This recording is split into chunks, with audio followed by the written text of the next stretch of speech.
Opening bell of the NFL Stock Exchange podcast. I'm Trevor Sikkema. That is Connor Rogers.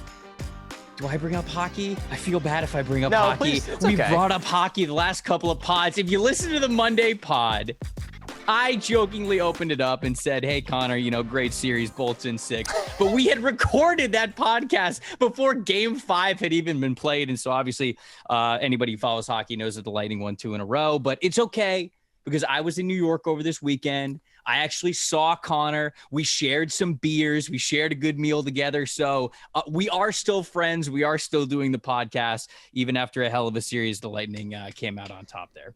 Somebody did remind me. They're like, you said on the pod, if it ends in 6 with the Lightning winning, you're not showing up Thursday. Like, are you going to hold true to that? And I was like, oh, how do I respond to this?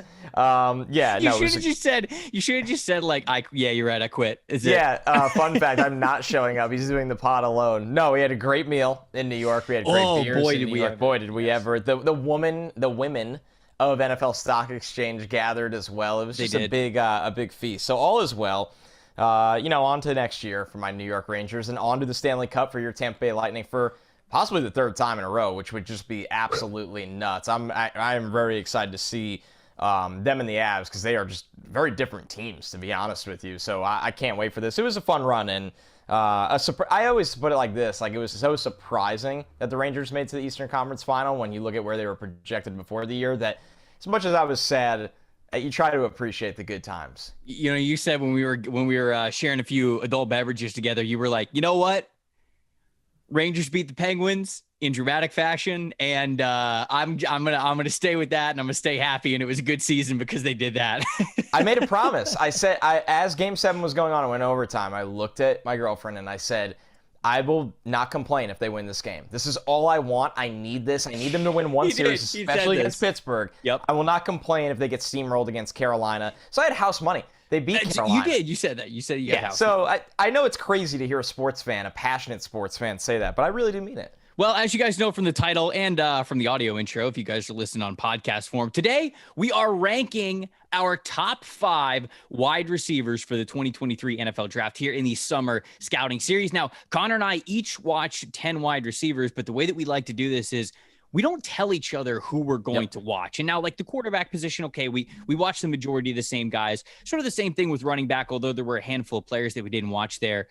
There's honestly almost, I think, 20 wide receivers between the two of us. There are about half of the guys we both watched, and so we've got some mutual thoughts on them. I'm interested to see how many of those get into our top 5s. But then as the podcast goes on and we get to the last half of the podcast, we're going to make sure that we share our notes, the background information, the PFF stats for all of the guys that we watch. So after this episode, hopefully you guys have a really great baseline of some names to know going into this college football season and how we see them, what we think they need to do better going into the season to really make a difference and rise those boards for the 2023 NFL Draft. But look, I'm just going to say this, Connor, and I'm curious, before we really dig into it, if you agree, this wide receiver class, for as much as we say, oh, every year is going to be incredible at wide receiver, this doesn't look as top heavy right now to me. There's a lot of guys to like, a lot of specialized skills, especially when it comes to measurables, like shorter guys being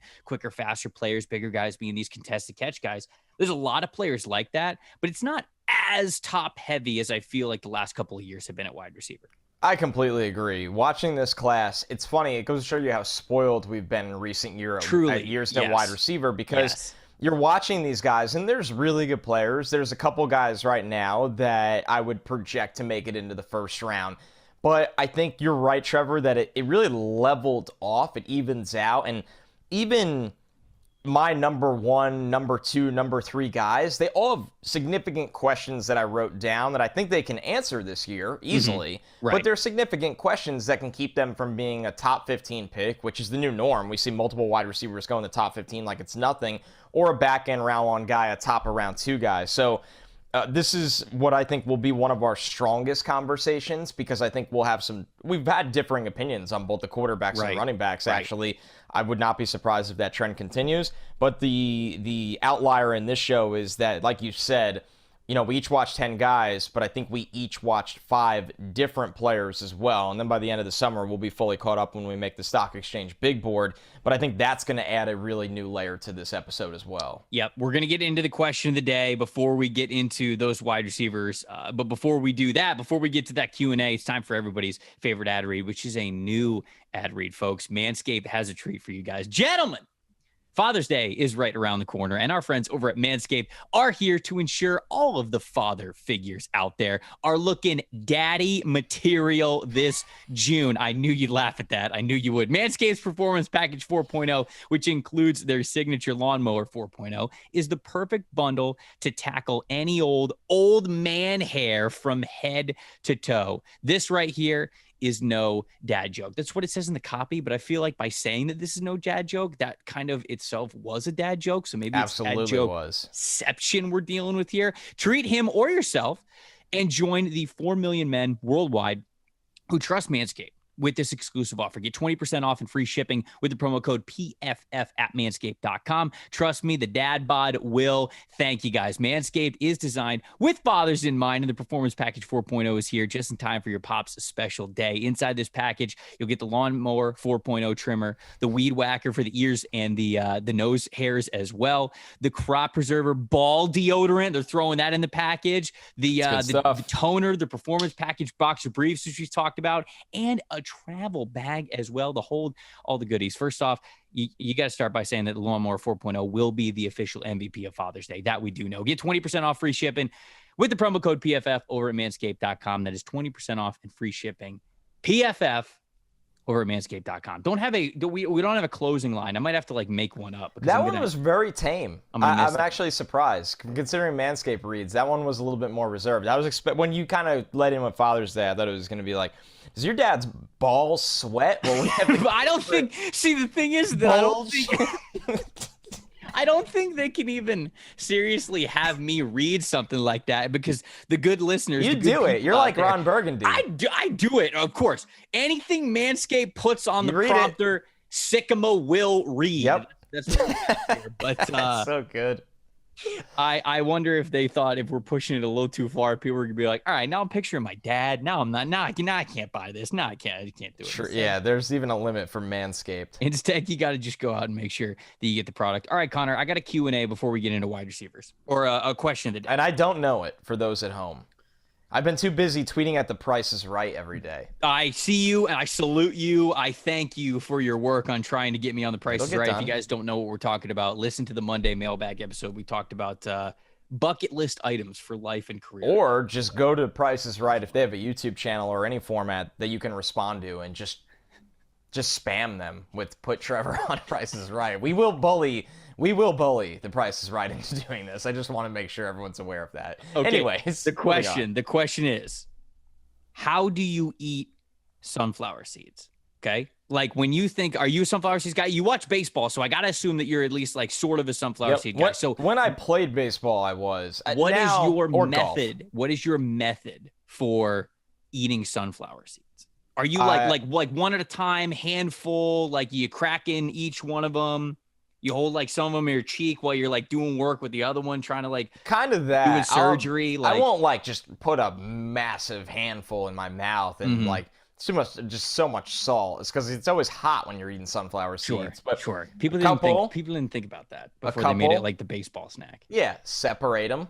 The one that you're cracking goes on the right side of the mouth. Obviously, I'm a righty, and you crack it and then spit the shell, eat the seed, move one over, and do it again. Right? That's pretty status quo. I think it's a pretty simple process. Do you have some new way of doing this? The person who asked this question is an old Locked On NFL Draft listener who wanted me to bring this up. I think simply just to see your reaction. All right. Oh boy. I just eat the whole thing. Stop. I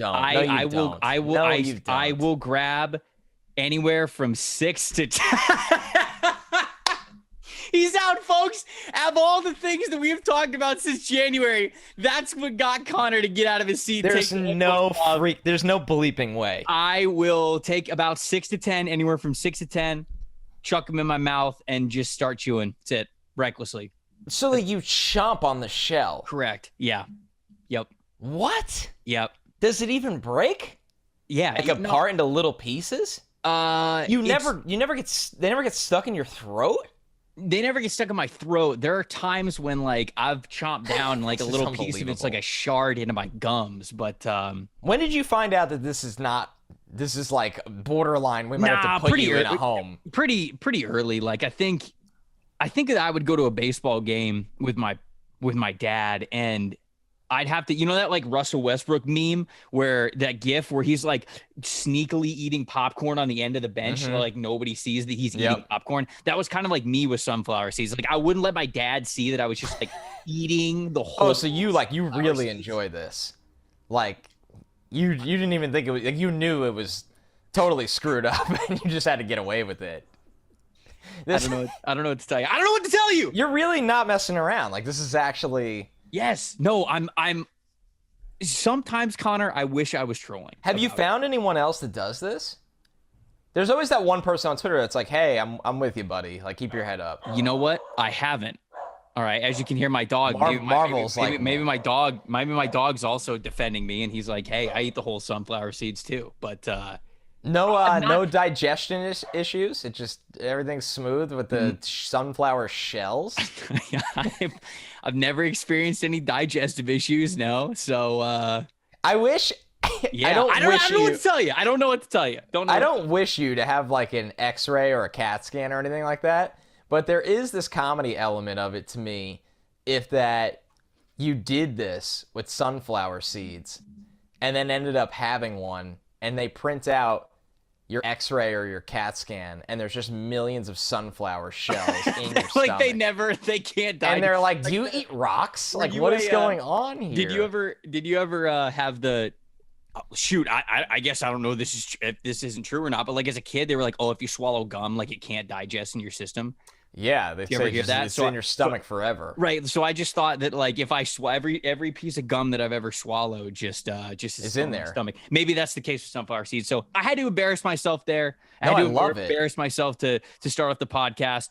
I cannot remember. I'm so sorry. I cannot remember who asked me that, but I hope that answer and Connor's reaction lived up to the hype of me saying that I'm an absolute savage with how I eat my sunflower seeds. By far the most savage thing I know of that you do. Now. Yeah. Like I'll try to think of some that I can laugh at myself. Give it time. I'll top it somehow.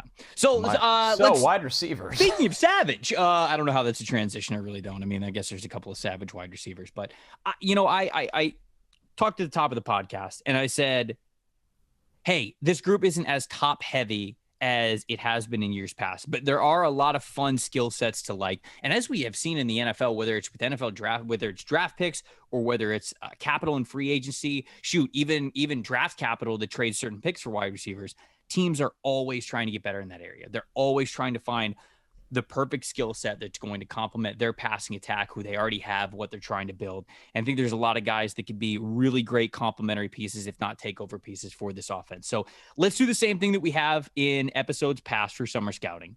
We'll go from 5 to 1.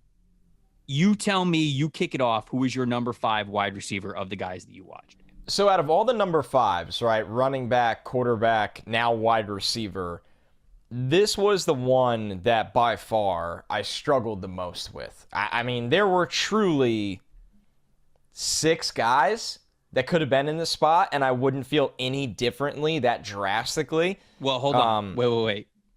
The people who have been listening from day one know that they know what I do here, wide receivers. You fudged it to 6 wide receivers when we did the 5A and 5B. And they both went in the first round. They did. That was brilliant on you because you got the point for both those guys. So I'm not gonna do that anymore. Who'd you have at 5? Who'd you have 5-6? It was Olave and who? Jahan Dotson.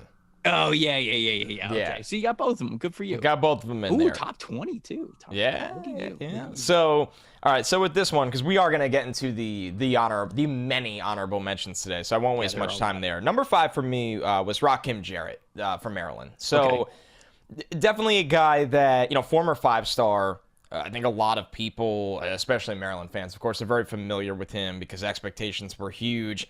I'm sure Rakim himself has had to deal with just constantly hearing the name like Stephon Diggs all the time, another guy that was a former big-time recruit that came in there and Was a really good player, but at the end of the day, was somebody that didn't ever become that first-round wide receiver, and we know the rest is history from there. Obviously, Stephon Diggs went on to be one of the best receivers in the NFL down the road. So with Rakim Jarrett, he's someone to me that I think can explode this year. He's been pretty good already. He's coming off a season over 800 yards. Half of those yards were after the catch. 5-star traits. I think that's the thing I wrote down right away there. There are guys that have probably been more productive than him already, but when you're projecting him 6 foot, I think he could play at 200 pounds.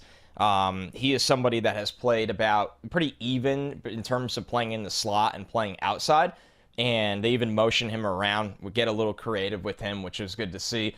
And you're going to hear a lot on this show today. Some of these guys just live in the slot. So it was kind of good for Rakim Jarrett, who I think had a lot of his explosive plays out of the slot. He does have experience on the outside as well. The thing is, for me, you could just see the 5-star traits, right? Even if it's not a down-by-down basis, it's not even a game-by-game basis. You could see the 5-star traits, the lightning releases, the ball skills.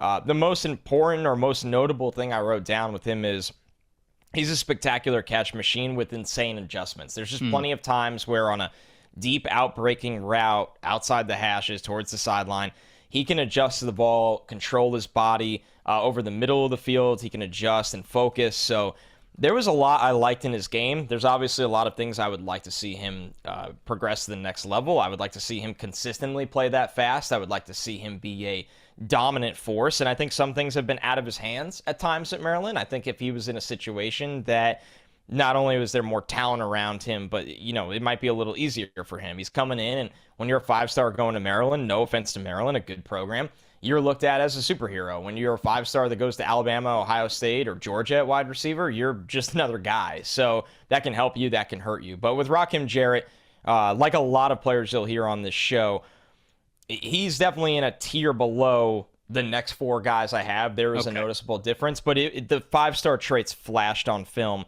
and that was something that got me notably excited with his game. So I did not get to him. Did you get to his teammate? Have you watched his teammate, Dante Demas? I did not. Okay, so I got to Demas, and I had him at number 6. So interesting. He's right outside of my top 5. I think that those 2 wide receivers, they're getting a lot of pub already. I didn't have time to get to Jarrett. I know that I need to. A lot of people were talking him up, and you having him at number 5 just pushes me to definitely watch him more. I guess I'll talk about Demas, and we could just check the 2 Maryland guys right off the list there. Like I said, right outside of my top 5, but a player who I like. And, I remember going through summer scouting last year, me and Ben Solek, when we were doing Locked On NFL Draft, and Ben liked Demas a lot, and I didn't. I didn't love him. And what Ben brought to the table was he said, okay, this is a 6'4", 200 pound wide receiver. He's probably right around 200 last year. And he's like, the way that he moves is just, there's not a lot of big guys that can move in similar styles to him. And I was just like, yeah, but I just didn't see it. I feel like I didn't see him really put that to use as much as I would have needed to give him the praise that Ben was kind of giving him. I liked what I saw from last year before he got hurt. Obviously, he tears the ACL, and that sucks. He's coming back from that injury this year, and I really hope that he can, because I liked what I saw. I believe he led the Big Ten in receiving before he got hurt. And when I looked up Jarrett's production while you were talking there, a lot of Jarrett's production, Jarrett became that focal point, number 1, no question about it, wide receiver on that team when Demas went down. Now, Jarrett had a 100-yard game while Demas was still healthy early on in the season. But I think that really helped Jarrett, and shoot, it might really help into this year with those 2 guys. As long as Demas comes back off the injury, Jarrett now has the experience of what it's like getting all the targets, being that main guy, and they could really have a dynamic duo there, which I'm very intrigued about. When you look at Demas, he was a 3-star wide receiver, a little background on him, 3-star wide receiver from Washington, D.C.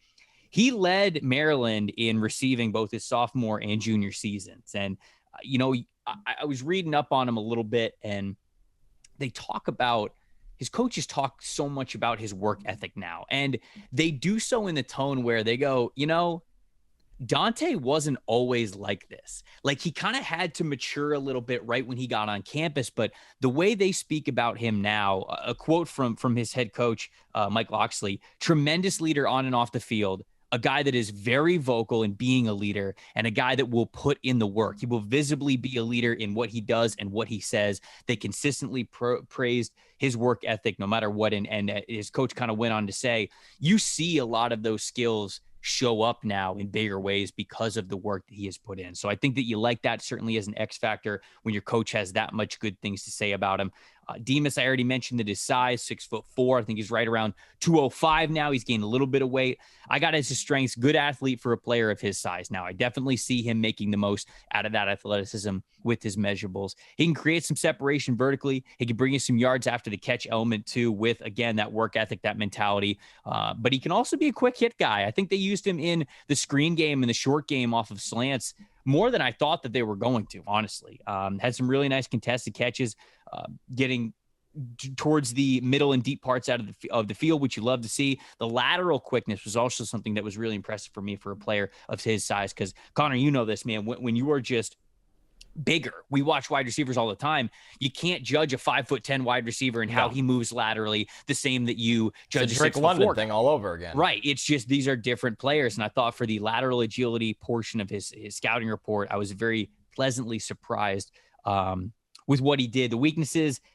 the injury obviously sucks. I think last year he was really onto something special, but the numbers, they were good enough to lead the team, but it's not like you look at him and they really stand out to you. It's not like they were really eye-popping yet. He's obviously recovering from the ACL tear as well, so you've got to make sure that he's fully healthy, that he can get back to that athletic form. He seems a bit out of control at times, gets off balance a little bit more than I would want him to when he's running his routes. And this other one really stood out for Dante Demas. At PFF, we have a percentage of catchable passes stat. So it's not just targets, how often they came in. Like we judge the situation on whether or not it really was an actual catchable pass, not just a target to you. And percentage of catchable passes that were caught were in the mid 80s for Demas, which is okay, but certainly for a player that has the frame that he does, that's going to command that X position, that number one receiver kind of looks, you want that to be a little bit higher. There were guys on that list that were consistently right around the lower 90s, and that's kind of what you want to make sure that you get. If it's a catchable pass, you want your guy to haul it in. So I think that's certainly something for him to work on going into this year. But it sure sounds like with me having Demas at 6 and you having Jared at 5, that these are two wide receivers that, shoot, man, we got to pay attention to Maryland this year. Yeah. We got to make sure that we're watching them. Absolutely. And, this kind of reminded me as you talked about Demas, who I know is a senior, I think a fifth-year senior now. I believe he used that fifth year. He's a red shirt. Trevor, I only watched one senior wide receiver. For a fact, I know senior wide receiver. Jacob Cowing, who transferred from UTEP to Arizona, who by eligibility might even be considered a redshirt junior. I'd have to really look into that, but he'd be Senior Bowl eligible is how I would factor it in. Every other guy I watched of the 9 are all underclassmen. The youths, the kids. Good group, too. All right, so who do you got for number 5? Excuse me, that came out of nowhere. Number 5, I have the reigning Biletnikoff winner. I have Jordan Addison, the wide receiver from Pittsburgh. Weighs in at 6'180", and when I say weighs in at, I mean I'm just looking at the school's bio, so they could be lying because we know they do that all the time. So that's just what he is listed at there. Little background on Jordan Addison: 4-star athlete, was labeled as an ATH coming out of high school, not just a wide receiver, and that's because he played wide receiver, he played quarterback, and he played defensive back in high school. Something else that I noticed about him when I was reading about him is apparently he didn't have the best eating plan, and he never, any good nuggets, no pun intended. So he would not really eat breakfast or dinner for games, but he would eat a bag of Skittles before the game for energy. No dinner after the game? I think he might do dinner after the game, but I think it was before the game. Okay. He wouldn't eat breakfast. He wouldn't really eat dinner, and he just eat Skittles right before the game. That's kind of what I read, which is interesting.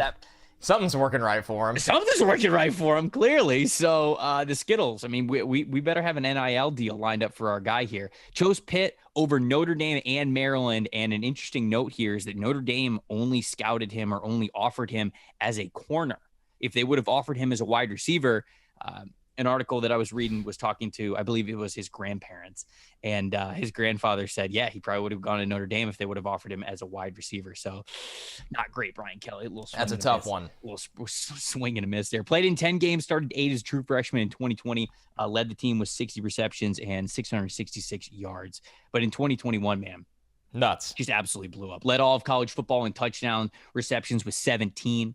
Also caught 100 passes for 1,593 yards. Was first team All ACC, a consensus All American, and as I mentioned before, won the Biletnikoff Award given to the nation's top receiver. Another thing to note: he's no longer at Pitt. Kenny Pickett's gone, and he went, okay, well, see ya. He ended up transferring to USC this past offseason. There were a lot of offers for him to go to plenty of different places. Little tidbits on him: grew up a New York Giants fan, and also a big Madden guy. Jordan Addison, big Madden dude.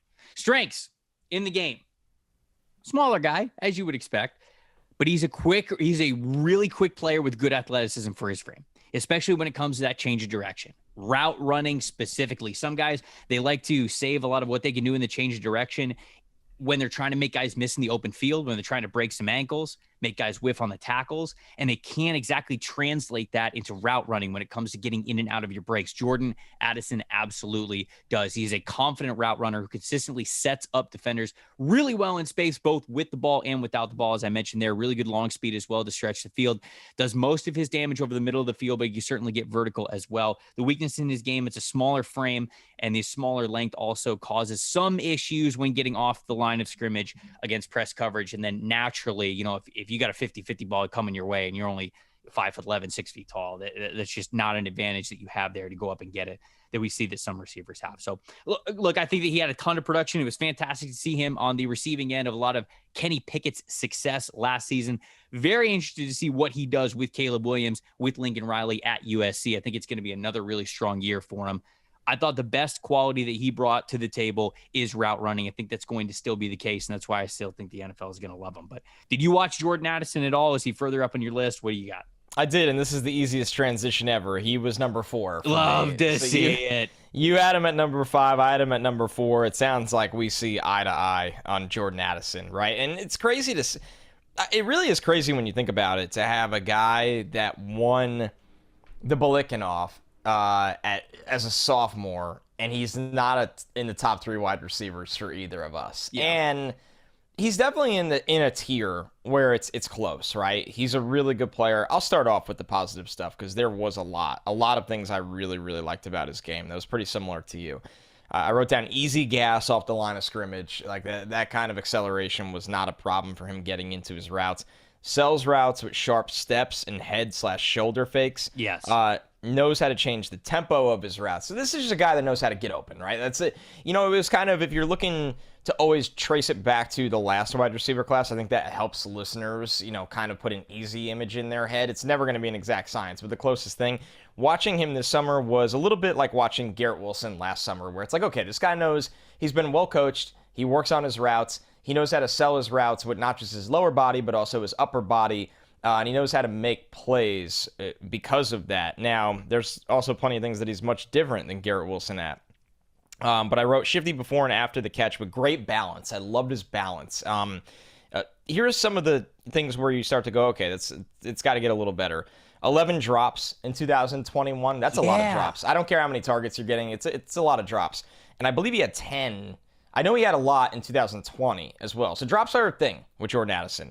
One more good thing I wrote at the bottom. He's legit punt returner when they use him there. I think he averaged about 12 to 15 yards per punt return when they started to use him like that.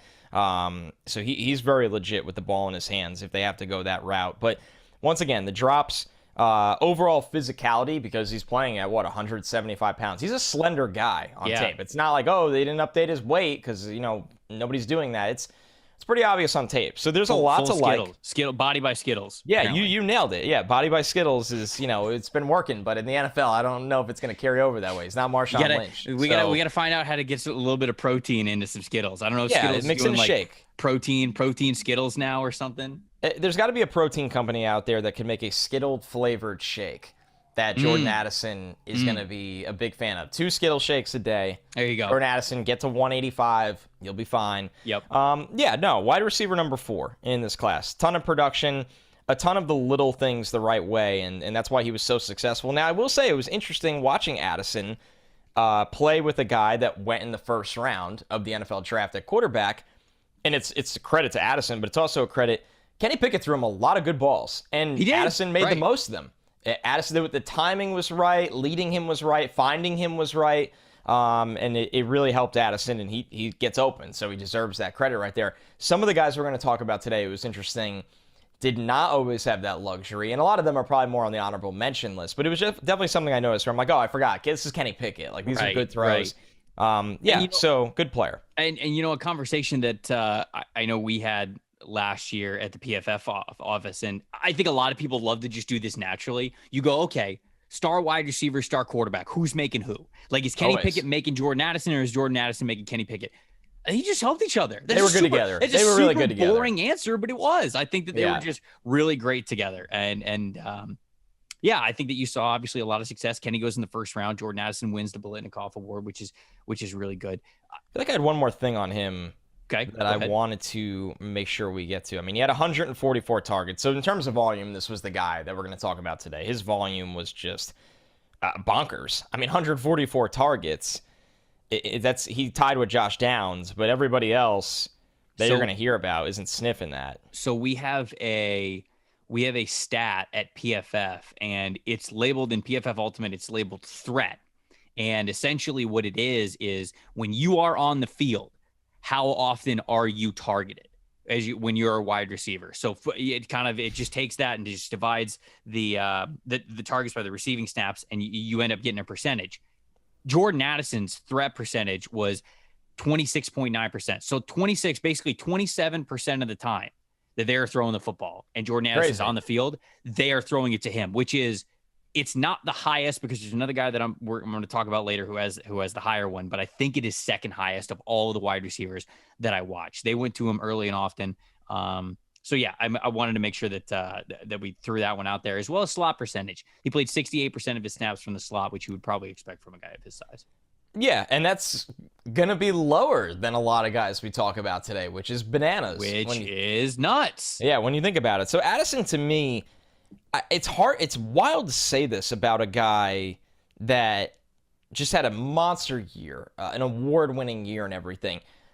To me, I thought he was kind of a high floor, lower ceiling player when watching him. And it's not, he could be a first-round wide receiver. I'm not saying that. It's just like, I don't look at him and go, man, he's in line to be like a Jamar Chase. I did not get that either. No, I thought his best case is he's a Devontae Smith level prospect. And I think because of the drops, he's not even close to that right now. So once again, obviously you and I like him, but I think some people listening to the show, when they know the awards, they know the numbers, might be a little surprised that he's not in either of our top three. Yeah. So No, you said it correctly. I'll go on to my number 4 guy. My number 4 guy, I wonder how high he is on your list. It's Kayshon Boutte, the wide receiver from LSU. So I have him at number 4. I know a lot of people had him potentially as number 1. A lot of number ones right now. Yeah, a lot. I think Mike Renner, I think he had him at number 1 when he did like a real quick, like, hey, here's a look at the wide receiver class. Here's some guys I like. I think that he had Boutte at number 1, but of course, like, that's not a hard ranking, so I'm not going to 100% hold Mike to that. LSU wide receiver, though, guys, 6 feet tall, 190 pounds. Some background info on Kayshon Boutte, 4-star wide receiver from Louisiana, ran track in high school, reportedly ran a 4.37 in high school as well, 40-yard dash. I believe it. So when he was on the track team, he was part of a 4x200 relay team that ran the fastest time in state history. It was a record-breaking time that he was a part of there, and then it was also recorded that he ran a 21.29 200-meter dash, which is fast. Okay, like, this dude can fly when he gets open. Really wasn't supposed to play much as a true freshman. There's a lot of really cool games that you point to at the end of his true freshman season, his sophomore season, but he wasn't even supposed to really get much play time. But the reason why he did is because Jamar Chase opts out from that season at the beginning of the year, and Terrace Marshall opted out after, 5-6 games right in the middle of the season. Yep. So all of a sudden, this 4/5-star wide receiver, it's like, all right, You're playing, buddy. You're the dude now. Yep. Finish the season, though, with that opportunity. Made the most of it. Finish the 2020 season with 3 straight 100-yard games, including an SEC record-breaking performance. 308 yards in a single game in the season finale against Ole Miss. Nuts. Absolutely nuts. This past year that he kind of picked up right where he left off, over 100 yards, 3 touchdowns again against UCLA to open up the 2021 season, but was only able to play in 6 games last season because of an ankle injury. So he just had surgery on that. I believe, honestly, it was this week or the week before that he was actually just cleared to that's correct, my friend. Full speed. So you're hoping that he's certainly going to be able to go full speed, because when he can, man, he's pretty special. Vertical threat wide receiver who can do a lot of damage when he gets a full head of steam. If defenders don't get hands on him in the contact window, he's got the speed to get behind him in whatever route that he is getting there as a wide receiver. Also a very dangerous yards after catch player on any kind of mesh and dig concepts. Now, I recently wrote a feature about Kayshawn because I got to sit down and talk to him a little bit. And I understand that this might come off as cherry picking, and I guess like it kind of is, but this is how you have to set it up. If you take the full context of he didn't really play until the end of his freshman season, and then he didn't play beyond 6 games of his sophomore season. Just smush it together. You like take those, right? You take those 3 games at the end of his freshman season and add them to the 6 games as a sophomore. No wide receiver had more yards after the catch and more yards after contact, and I think receiving touchdowns than Kayshawn Butte did. I think that he led all of the FBS if you kind of make that the timeline. If you want to call it cherry picking, fine, but I just want to let you guys know how good that guy was when he was fully healthy. Weaknesses, and I'm very curious. I don't know if you're going to talk about him in your top 5. I think that you're going to, or if you're going to talk about him next or whatever, but I'm curious what you have to say about this.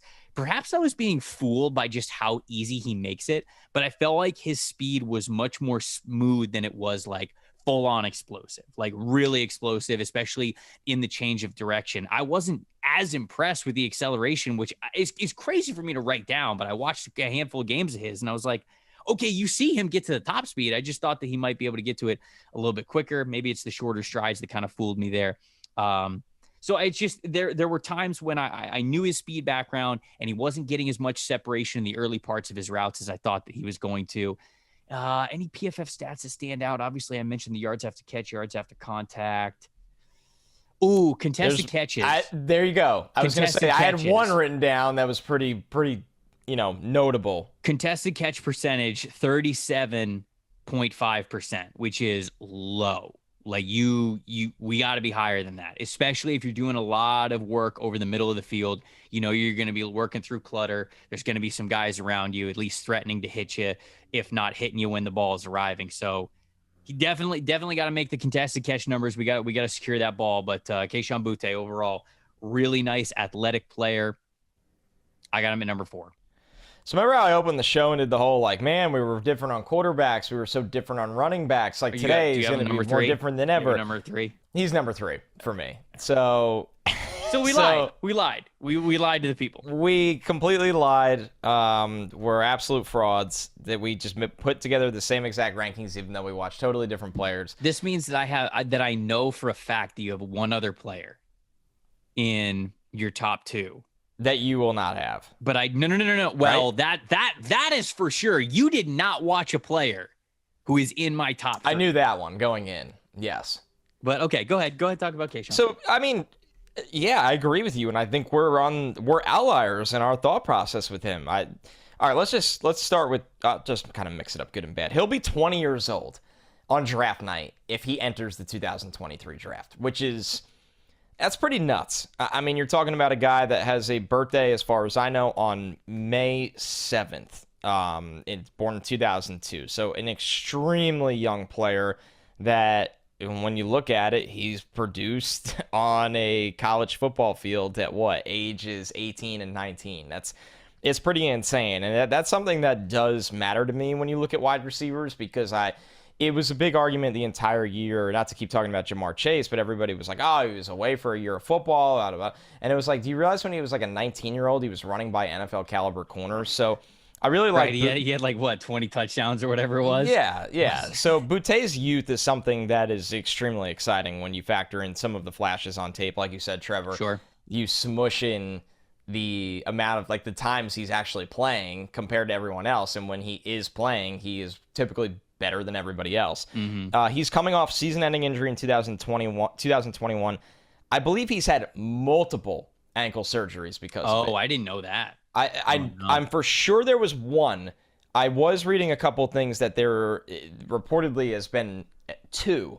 So I'm very curious. You're saying since last season there have been 2? That is, as long as I can read, and sometimes I can't. No. Okay. So I'll double check. As long as I can read, and sometimes I can't. Yeah. So the Advocate wrote Kayshon Boutte underwent second surgery on his right ankle, and apparently that is from Brian Kelly. So it's something to watch. I mean, this guy's game is speed, and he missed, obviously a lot of last year because of this injury. That was a season-ending injury, and now he's working really hard to come back from it. And with some weird quotes from Brian Kelly too. He said, "Look, he's a great player. He's a good kid, but this has been a rough spot for him. You tend to get distracted because you're not involved in everything. He's learning. You've got to be involved in everything, whether you're injured or not." I don't know. Maybe it's me. Like, that's not something I think a coach needs to say to the media. I don't know, man. I feel like, yeah. Brian Kelly didn't recruit him there, right? Keep all this in mind. Right. I know I'm making something. I feel like Brian Kelly's done this before, though. He does it every year. He does it all the time. Like used the media to motivate his players, and not every coach... How about go be an adult and speak to him instead? Anyways, we won't go down the Brian Kelly road today. But when I read that article, I was like, this is just like not the best for anyone involved. But Boutte, back to the player, who is my number 3 overall wide receiver in this class. He's electric. Excellent secure catch to acceleration rate. There are a few times, and it's a lot of in-breaking routes. That, like I said, he looks his best on in-breaking routes where he can just eat up the middle of the field. There is one touchdown he has where he catches the ball in an in-breaking route, and he does explode in terms of securing the ball and getting upfield, but the guy covering him runs right into the back of the ref.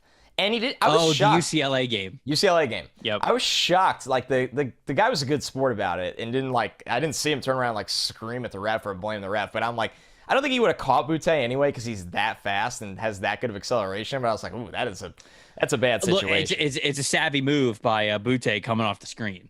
Find the space. Find the space and create. Great. You got to do that. It's a great pick play. Yes, he truly is somebody that when he's on the field, there are plenty of moments that you just know he's moving differently than everybody else, and he can be the fastest. He has that breakaway speed on the field to run away from anybody that he wants to. Now, why he's wide receiver number 3 and not wide receiver number 1 or 2, there is just really no physical element to his game when the ball is in the air. And the bottom line is the NFL is just not a perfect league. There's a lot of times where I think it matters a lot in terms of working through traffic, where whether you're bracketed, whether you're running into the middle of the field towards linebackers, whatever it may be, you might be playing with a quarterback that just is not doing a good job getting you the ball on time, and you're going to have to fight for the ball. Like you said, Trevor, the contested catch rate is extremely, extremely low, and it's something that I'm going to really focus in on him this year. Can he be a more physical, see ball, win ball kind of player rather than I'm so fast, I'm so sharp with my cuts. If I get open and the ball is there, I'm going to catch it and run away from everybody. That's great. A lot of guys are very successful doing that. And he does that in the SEC, which I think matters. 100%. He's awesome. People who want to say that like conference stuff doesn't matter, absolutely. No, it matters. I mean, he's running away from people all the time. So he's an awesome player. Once again, it's a matter of, can you be... I think a lot of people are going to want him to be Jalen Waddle. And I think he ain't. And he's not. Right. He's not Jalen Waddle. Right. But he has the raw ability to become a player. I still think that's real. I loved Waddle, and I know you did too. Yeah. So I think I'll never get there. But he has that kind of electricity to his game where the point I'm trying to make is I get why people are labeling him the top wide receiver in the class. There is something to his game that leaves you more excited than other guys. But obviously you and I did not come away with that same feeling. But Boutte he can run. And when you can run and create explosive plays with the ball in your hands, people are going to value you really highly. But once again, the question is, Can you develop a physical aspect of your game? And can you stay healthy? Because right now it sounds like the comeback from this ankle situation has been a bumpy road. Yeah, and I mean, you absolutely have to see him get back to form, right? It's because that's his bread and butter. That's his trump card, the speed. And there's not there's no backup plan is the point. Right. And that's something that you and I are both looking forward to hopefully seeing him kind of develop a different part of his game there, really round out his game beyond just speed. But that speed's got to be there no matter what. Before we get to my third guy, I'm going to tell you guys that right now you can get 25% off any PFF subscription when you use the promo code NFLSE. What do you get with PFF sub? Well, so glad you guys asked. You get all of PFF's locked article content. You get the fantasy football rankings. You get the projections, which are coming out soon if you're big into fantasy football. So as the summer goes on, you can see all those things. You get all the data, all the premium grades entering the 2022 season for the NFL, no matter what team that you root for. You get so much more. You get the draft guide. You get all the betting tools. You get everything. Support this pod. Use the promo code NFLSE. If you're getting a PFF sub, you get 25% off when you use that promo code. Make it happen, guys. You know what? I'm kind of disappointed here because you are right. We started this podcast and we said that we were going to be a little bit different on the wide receivers. And I think I already know who your 1-2 are. You definitely know one of them because I definitely know one of them. Everybody knows him. And I think I know who your other top 2 player is because I think he's number 3 for me. Okay, fire away. Because I saw you tweet about him. Yep. I did give a little teaser. Is it Quentin Johnston? Man, he freaking rocks, dude. Quentin Johnston, TCU wide receiver, baby. I mean, there was a point where I sat there and go, is he your number 2? Is he your number 2? He's number 2. Okay, so we could just then we could talk about him. We could just talk about him. Yeah, it's the back and forth thing all over again. You're one behind me on every guy. So we're getting to somebody different for you. We're getting to somebody different. Yeah, we are. So, okay. All right. Well, I'll give a little bit of background information on him, and then we can both go over why he's awesome. First of all, 6'4", 210 pounds. You absolutely love to check the size boxes there with Quentin Johnston. 4-star wide receiver from Temple, Texas, was originally committed to Texas, decommits, ends up going to TCU. He played the Z receiver in his early time at TCU, so he's more of the flanker guy in that offense. But when Sonny Dykes came over and Dykes was introducing his version of the air raid, he perfectly molded what he wanted to do to exactly what Quentin Johnston was, playing that X position player. And an X position in a Sonny Dykes offense, in his own words, is just somebody who is, well, I got the quote right here. Actually, I'll just read it. The X is your more vertical guy. They end up running more vertical routes than anybody else in the field. And that is Quentin's strength. You want the X guy to be able to take the top off the defense, which he can absolutely do. You sit back and you look at his skill set, how it plugs into exactly what we want those guys to be able to do. X in our offense is a natural position for him. So the X position, it's going to be a sideline position, right? It's going to be something that's to the outside. In fact, Quentin Johnston only took 8.6% of his snaps from the slot last season. He was always on the outside, always to the strong side, it was a right-handed quarterback, so it was always to the right hand of where they were playing. So he really didn't move around a lot. It's not like you saw him all over the field. He had his one spot, but holy shit, man, he was fun. I did not know anything about Johnston before I started this. The strengths on my notes here: big man who can really open it up and get vertical up the sideline. Most of what Sonny Dykes does in that air raid offense is on that vertical tree. So we're talking about 9 routes, comebacks, curls, posts, things like that.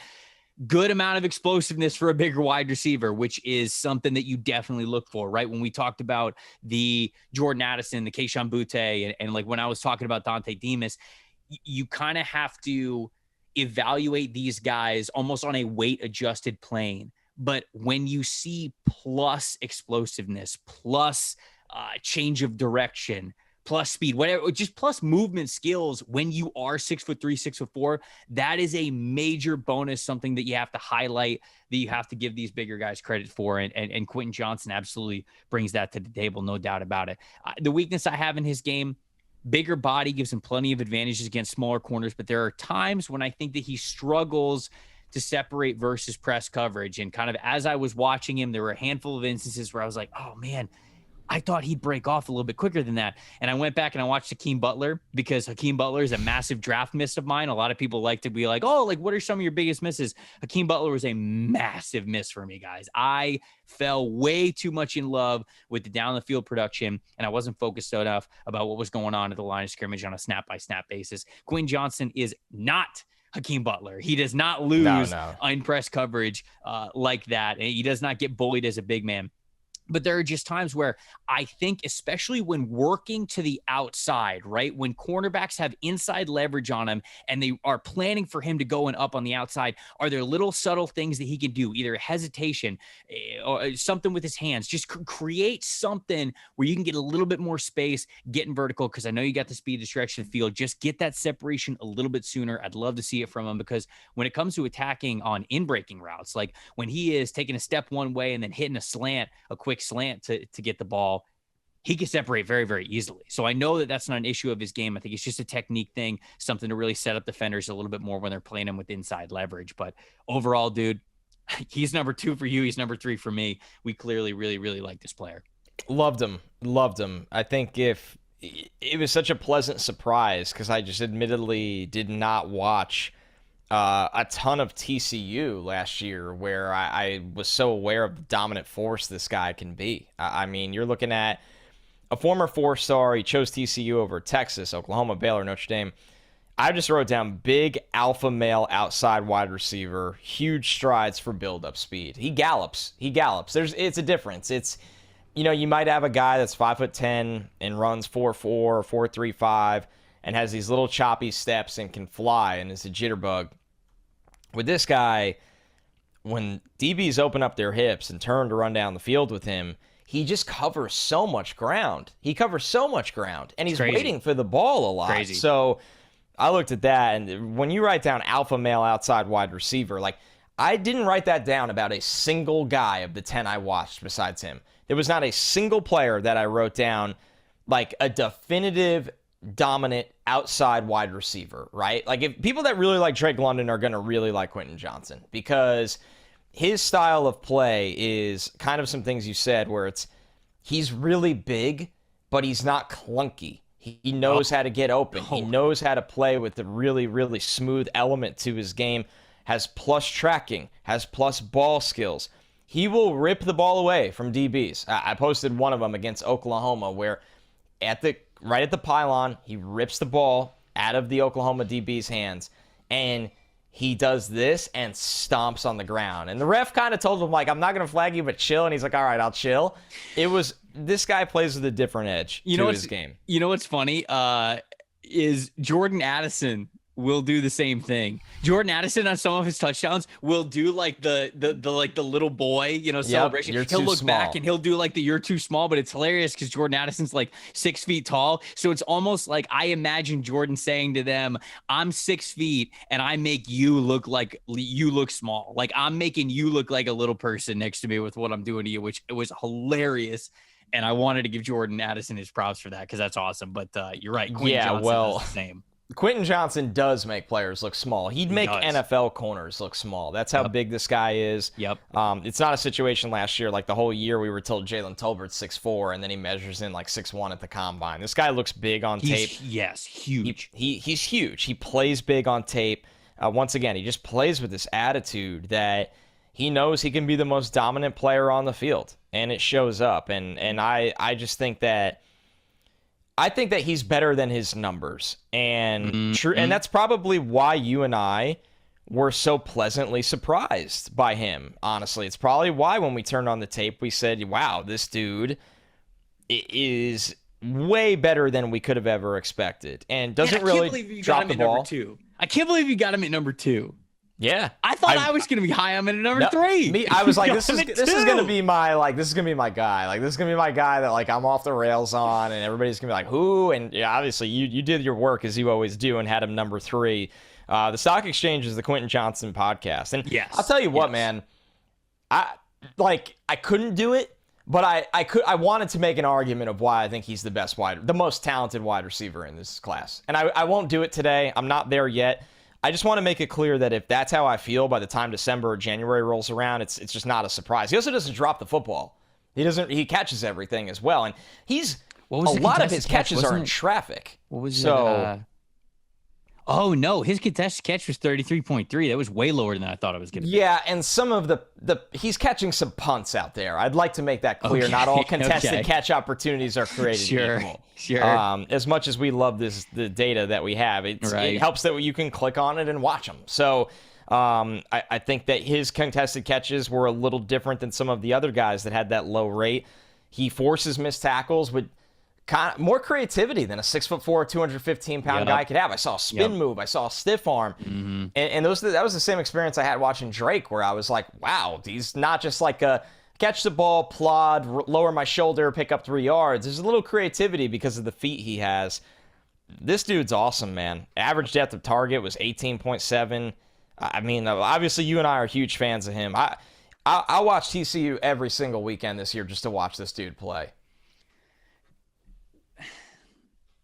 You know what? I think you could have put him over Jackson Smith-Njigba, the Ohio State wide receiver, who you have to have number 1, right? I mean, yes. Like you didn't either you have him at number 1 or you have a number 6, and we're gonna have a conversation here. Because absolutely not.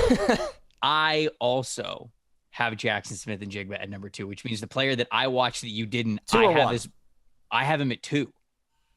So the player I didn't watch, you have as the best wide receiver in this class. I have as my favorite wide receiver. That makes me want to restart the podcast. Right.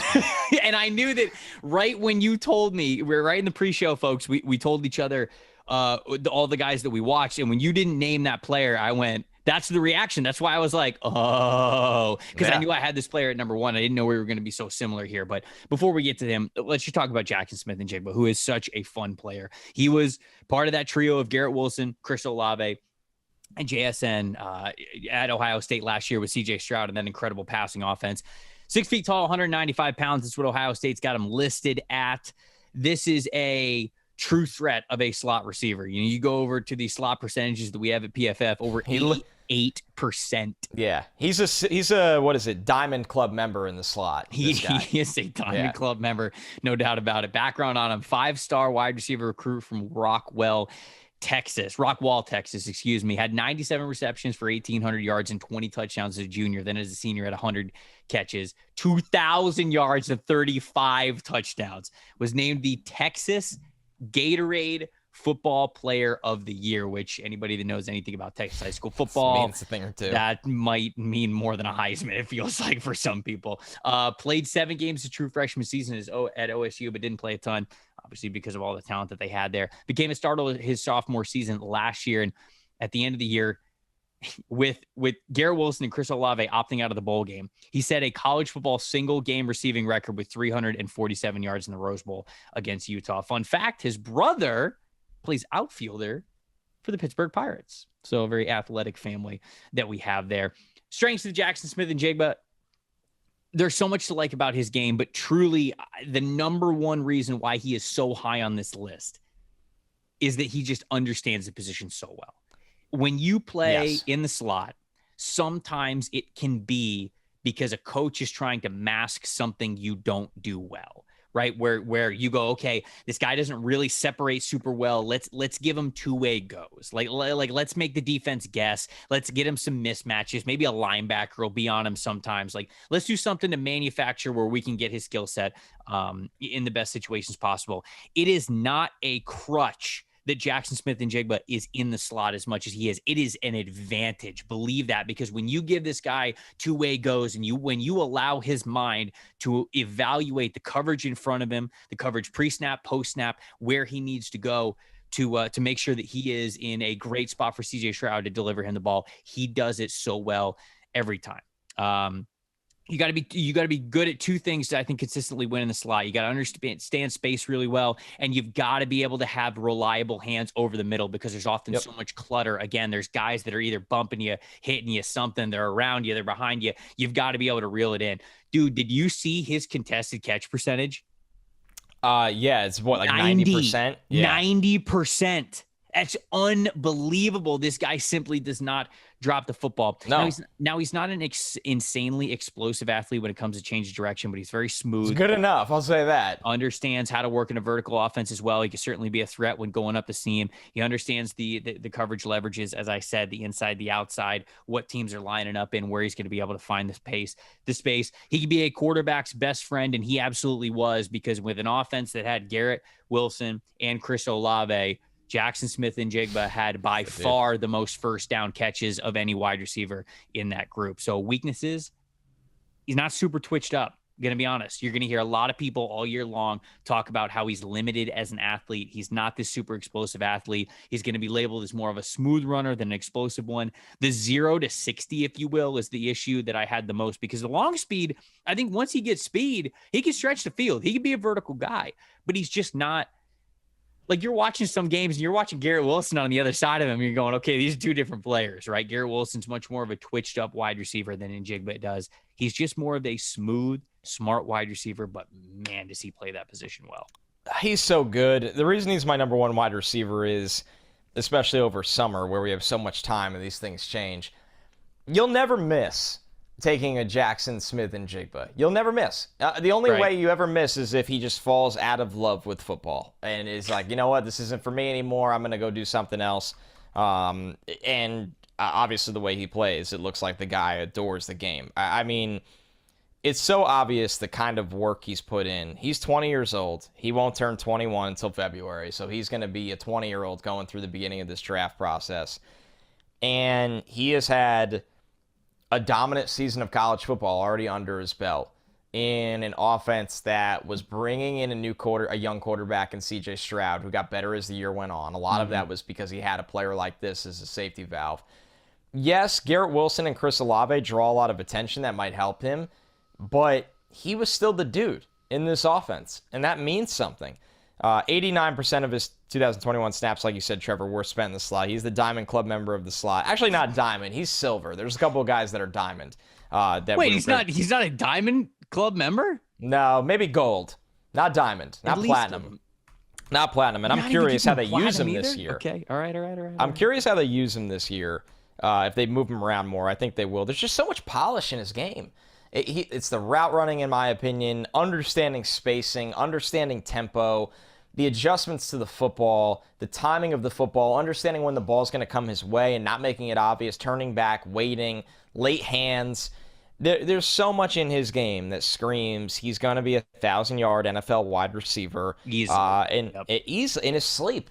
He could have done it this year. He could do it. I would say this. Jackson Smith-Njigba, as a 20-year-old, could be on an NFL team right now and put up 1,000 yards. And if you put Jackson Smith-Njigba on the Jacksonville Jaguars, he leads the team in every category and gets over 1,000 yards. Yes, and he might never, because of some of the things you hinted at, Trevor, maybe he's not the twitchiest guy. Maybe he's not the fastest or the most explosive guy.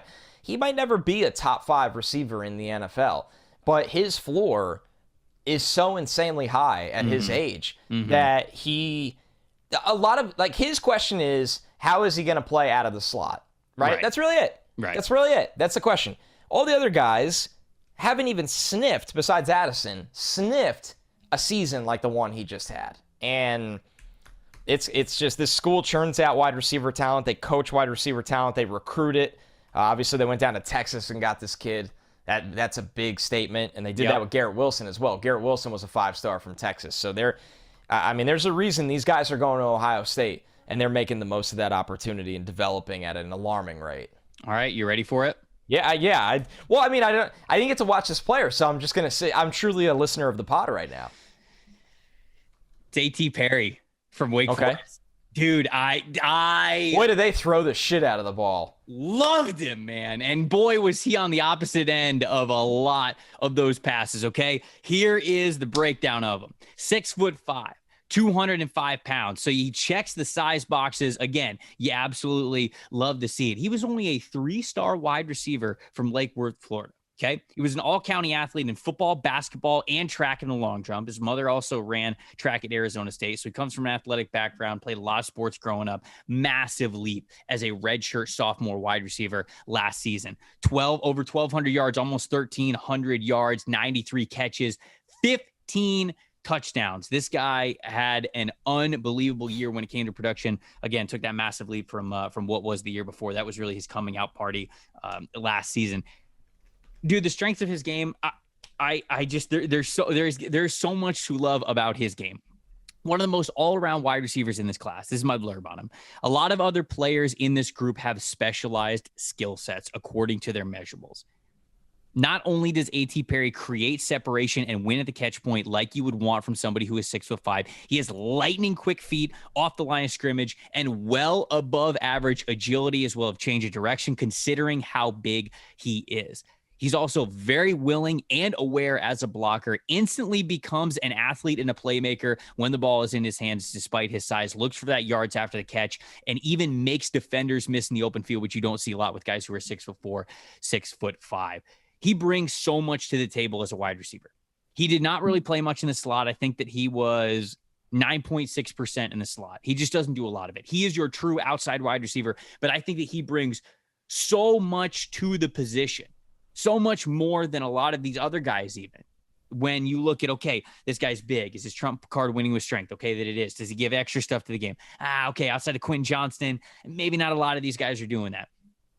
I think A.T. Perry absolutely does. I think that you can give him a variety of different routes. He wins off the line of scrimmage. He knows how to beat press coverage. Now, the contested catch number, I think, is right around like 34%. Okay, like I want that higher. You were a big wide receiver. You've got to be able to bring in the ball. And one of his weaknesses that I have here is he doesn't always extend the arms to get the most out of that frame for the contested catches, for the catches deep down the field, those 50-50 balls, if you will. I'm not saying that he's a perfect prospect with him being my wide receiver one. But when I look at the leap that I feel like he again can have on top of last year as a baseline, when it comes to the disciplined portions of the game, the consistencies, being more reliable, I've already seen so much of the potential of flashes as a vertical wide receiver, as an over the middle wide receiver, as an in-breaking wide receiver, as a quick hit, a guy with slants, a guy with against screens, everything, man. I feel like he brings it all to the table. Because of how incredible his footwork is. It allows him to be a great route runner at his size, which you don't see a ton of from those kinds of players. And so the reason why I have him number one isn't because he's a better wide receiver this second than Jackson Smith-Njigba. It's because what I believe the potential is of A.T. Perry this upcoming season, especially with Hartman still as his quarterback. I think he has the chance to bring the most skills to the table of any wide receiver in this class as we sit here today. There's a lot of football yet to be played, but man, I am so excited for A.T. Perry and the potential that he has moving forward. And I am too now, obviously, to watch him. You gotta go watch him. And I've watched Hartman, so I've obviously seen plenty of him without realizing I was watching him. But, obviously a big breakout player last year, a big-time breakout player last year that has been... He's been with that program for a while. He was a freshman in 2018, so he's been with that program for a while. And obviously he's in for a monster year with what they have going back to that school. Big fan. Very big fan. Okay, so we got the top fives down. What about some players that didn't quite make the top fives? Because we started this podcast saying we had about 20 that we watched. Clearly, of the 5 that we similarly watched, we saw them very similarly, and we had them in our top 5s. But who are some guys that you want to give a shout-out to that didn't quite make your top 5 list that you watched? Man, well, here's the Diamond Club member of the slot. Okay. Josh Downs is that guy. Oh, yeah, definitely. Trevor, 96%. This man does not... It's like the Snapchat. Like, he froze. He hasn't moved. He's just always there. He's always in the slot. Yeah. I mean, Josh Downs is pretty awesome, honestly. A former 4-star, top 100 recruit in his class. Success in high school, triple jump and long jump. Yeah. So he's a good athlete. And he did have 10 drops in 2021. I noticed he attacks the ball sometimes, but when they just keep things simple for him, manufactured touches, he's electric off screens. Once again, those manufactured plays and extended plays. When the play breaks down, and we know that, a guy like Sam Howell, that can happen a lot. He did a really good job in those situations, and he can return punts as well. So Josh Downs is somebody I wanted to throw out there. Yeah, I mean, I could just rip through these, honestly. Jermaine Burton is somebody that I think people are going to be really excited about because he transfers from Georgia to Alabama, and when he was a factor in Georgia's passing attack, which we had this conversation how many times about George Pickens, there were flashes of an outside wide receiver with a thick frame that knows how to shield defenders, reliable hands, and the limited targets he got. So you wonder, what is that going to look like in an Alabama offense with Bryce at quarterback just kind of carving things up? The last one that needs to be mentioned to me would be Marvin Mims from Oklahoma. I did not get to him, and a lot of people do like him. So I'm curious. I really like him. Okay. He's a middle of the field monster that he knows what he's doing out there. He knows how to and that's the coaching that he had under Lincoln Riley, but he knows how to find the soft spot of zone. He knows how to adjust the ball. He makes plays at all three levels of the field. Over 70% of his snaps were in the slot. He's a true slot demon. So really, really like Mims. Mims was the closest guy to being wide receiver 5. Kim Jarrett was that guy. It was almost Mims. Parker Washington from Penn State is another guy that was in that combo as well. And then, like I said, and then Burton and Downs. And then the only other guy, I'm trying to think, because I think we each watched 5 different ones. I did watch Jacob Cowing, who transferred from UTEP now to Arizona. He's been a dominant force at UTEP, so I'm really excited to see what he can do at Arizona. He's a pretty electric playmaker, but there's a theme with a lot of these guys is that they're small. I mean, Downs is 5'10", 171. It's a small class. Yeah, Cowing is 5'11", 170, so he's probably 5'9", 170. Mims is 5'11", 180. These guys are light. Parker Washington's the interesting guy from Penn State because he's only 5'10", but he's 215. He's just built like a truck. So it's a small class. I watched a lot of small, projectable slot receivers, and they're good players, but you do get a little okay, I know what this guy is compared to the guys we had in the top 5. Yeah, and I'll talk about Downs because I definitely wanted to talk about Josh Downs a little bit. Fun background information. His uncle is Dre Bly, who played in the NFL, played for UNC as well, played in 11 seasons in the league.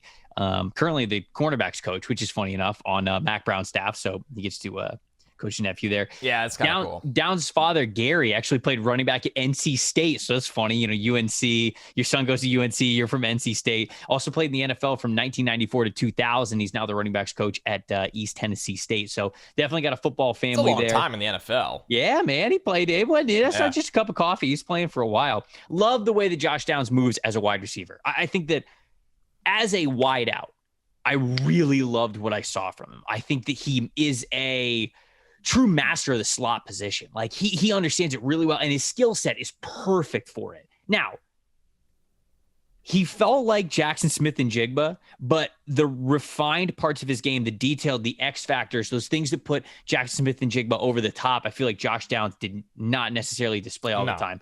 I didn't feel like he was as strong towards contested catches. He is not nearly as willing of a blocker as Jackson Smith-Njigba is, which I did not mention as much, which I'm glad that I got the chance to shout out now, because they often threw Chris Olave and Garrett Wilson screen passes to Jackson Smith-Njigba's side because he was such a willing blocker to try to spring them loose.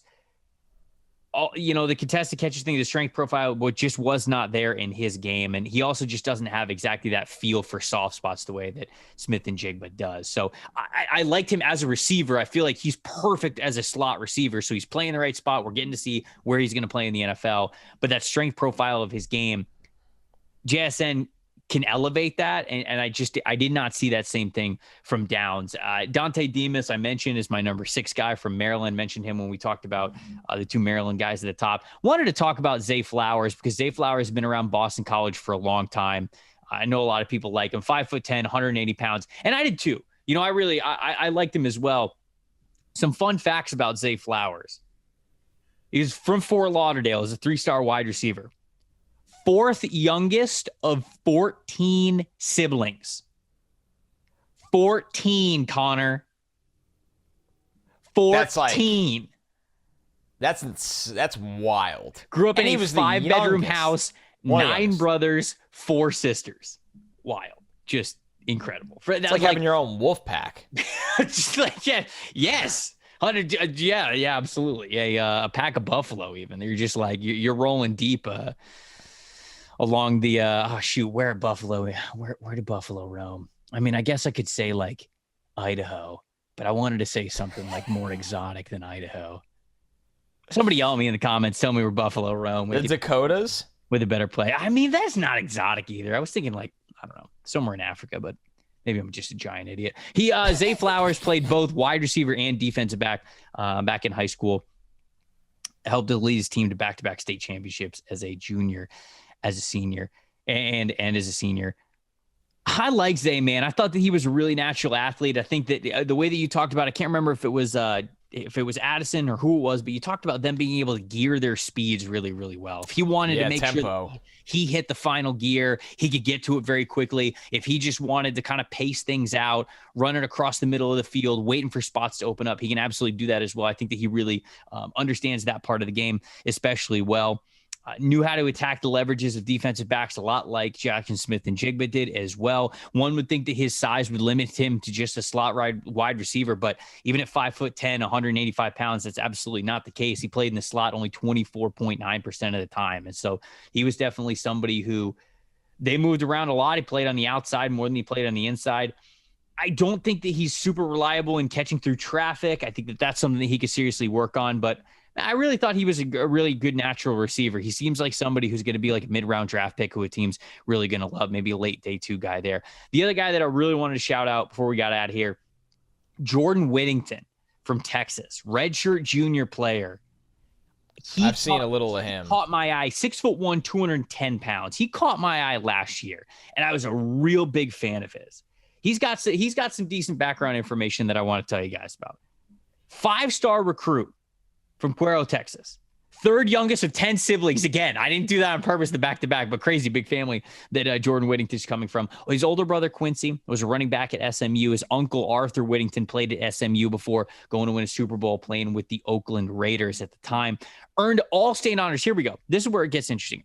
Earned all-state honors as a wide receiver, a defensive back, a kick returner, and an all-purpose player while he was in high school, okay? During the state championship game, Whittington had 334 rushing yards, which was a state title record, 34 receiving yards for 377 total yards. He had 6 total touchdowns on offense. This is in one game.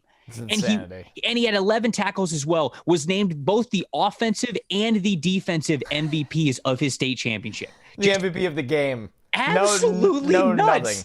Now, you might say to yourself, okay, how is this 5-star freak of nature football player? How have I not heard more about him? Well, Unfortunately, the injury history is long.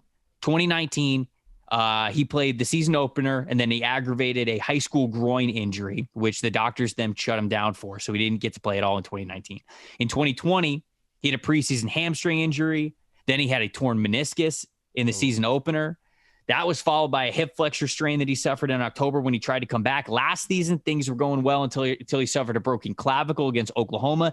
In total, Whittington has only played 13 of 35 games over the past 3 years while he has been there, which sucks. He also started his career as a running back at Texas, then switched after that first season. He switched over to wide receiver. But I want to give shout out to Nate Tice by calling Jordan Whittington a power slot player, because that's exactly what he is. Brings good size, strength, and contested catch ability to the slot position. We talked about a worry for contested catch guys in some other instances, but not for Jordan Whittington. 80% of his contested catches he was reeling in. Was also a slot player 86% of the time, so that's where his home was. He can be a physical mismatch against all sorts of defensive backs from that slot spot, whether they're safeties or slot corners, whatever it is, and he can often out-athlete linebackers, so he's a really good mismatch player. Doesn't look very refined for the position, but once you get the context of the injuries and the position switch from running back, that makes a lot of sense. All in all, just want this guy to be healthy, man. Right. He's so fun when he's healthy. I think he could get this wide receiver position down really, really well, be an all-around player, just an overall offensive weapon on the football field. I just need the man to stay healthy. Need him to stay healthy. Last guy I'll shout out, Tank Dell. You know anything about him? No, I love the name, though. Wide receiver from Houston, okay? Tank Dell, what do you think his size is? You tell me. You just guess. Tank Dell. Wide receiver.